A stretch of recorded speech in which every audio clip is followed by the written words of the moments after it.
அஸ்ஸலாமு அலைக்கும். எப்பொருள் யார் யார் வாய் கேட்பேனும் அப்பொருள் மைப்பொருள் காண்பதை.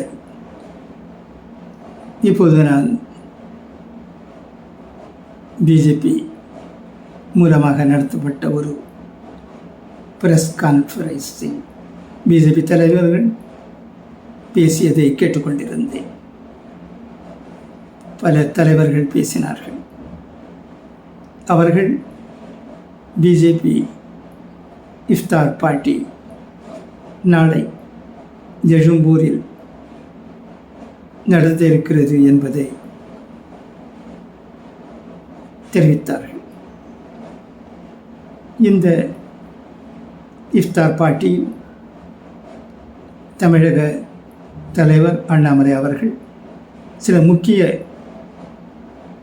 கருத்துக்களை சொல்லுவார். அது மக்களுக்கு பயன் தருவதாக இருக்கும் என்பதாக சொன்னார்கள். வேலூர் இப்ராஹிம் சாஹிப் அவர்களும் பேசினார்கள். அவர்களும் பல கருத்துக்களை சொன்னார்கள்.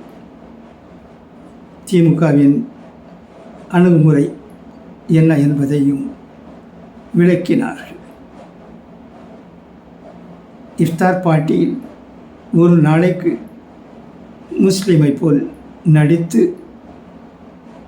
மக்களை ஏமாற்றக்கூடியவர்கள் பிஜேபியை சேர்ந்தவர்கள் அல்ல என்பதையும் வேலூர் இப்ராஹிம் அவர்கள் விளக்கினார்கள்.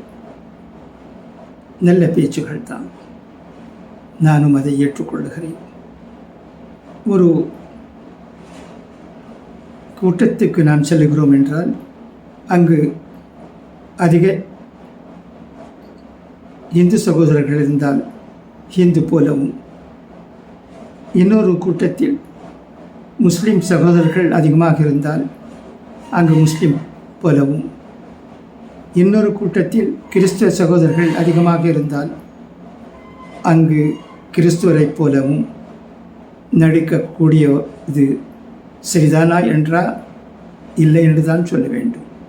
ஆனால் ஒரு நாள் ஏதோ அவர்களைப் போல் நாம் இருந்து விடுகிறோம் என்று நல்ல மனதோடு யாராவது நினைத்து அப்படி செய்கிறார்கள் என்றால் அதை குறை கூறுவதற்கில்லை. அப்படி குறை கூறுவது சரியாகாது. ஏனென்றால் ஜனநாயக நாட்டில் மக்கள் பலவிதமாக சிந்திக்கிறார்கள், காரியங்கள் செய்கிறார்கள். இதில் சந்தேகமில்லை. வேலூர் இப்ராஹிம் அவர்கள் இன்னொரு விஷயத்தையும் சொன்னார்கள். மோடிஜி அவர்கள் எல்லோருடைய நன்மைக்காக காரியம் செய்து வருகிறார் என்று சொன்னார்கள்.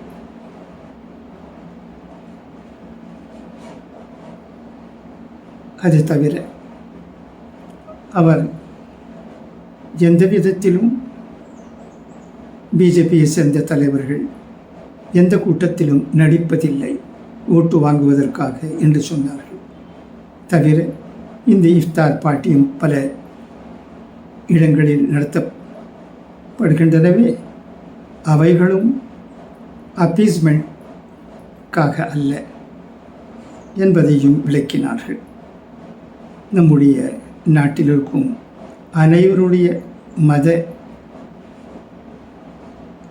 கொள்கைகளுக்கு ஆதரவு கொடுக்கும் வகையில்தான் இந்த இஃப்தார் பார்ட்டி இருக்கிறதே தவிர அதில் அப்பீஸ்மெண்ட் பாலிசி இல்லை என்று விளக்கினார்கள். அதுவும் நல்லதுதான்.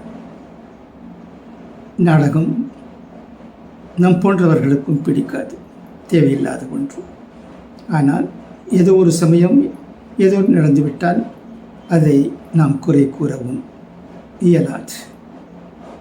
நாளை நடக்கவிருக்கும் பிஜேபியின் இஃப்தார் பார்ட்டியில் மதிப்புக்குரிய தமிழக தலைவர் அண்ணாமலை என்ன கூறுகிறார் என்பதை கேட்க அனைவரும் ஆவலாக இருக்கிறார்கள்.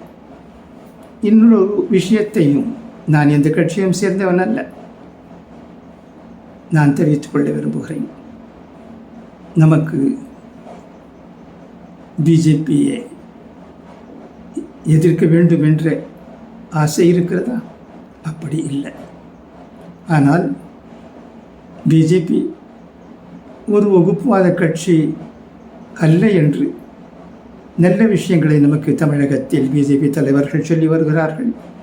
ஆனால் வடநாட்டில் என்ன நடக்கிறது என்பதை என் போன்றவர்கள் ஹிந்தி பேச்சு மூலமாக கேட்கும் போது கவலையாக இருக்கிறது. நம்முடைய நாட்டில் பல மதங்களை சேர்ந்த மக்கள் வாழக்கூடிய நாட்டில் ஒரு சமுதாயத்துக்கு எதிராக பிஜேபி தலைவர்கள் பேச்சும் பேச்சுகள் எப்படி இருக்கின்றன என்பதை மதிப்புக்குரிய அண்ணாமலை அவர்களும் அறிந்துதான் இருப்பார்கள். மதிப்புக்குரிய இப்ராஹிம் அவர்களும் அறிந்துதான் இருப்பார்கள். ஆனால் என்ன கட்டாயமோ நான் அறியேன். அதை பற்றி ஒன்றும் யாரும் சொல்லுவதில்லை. இதுதான் நமக்கு வருத்தத்தை கொடுக்கிறது.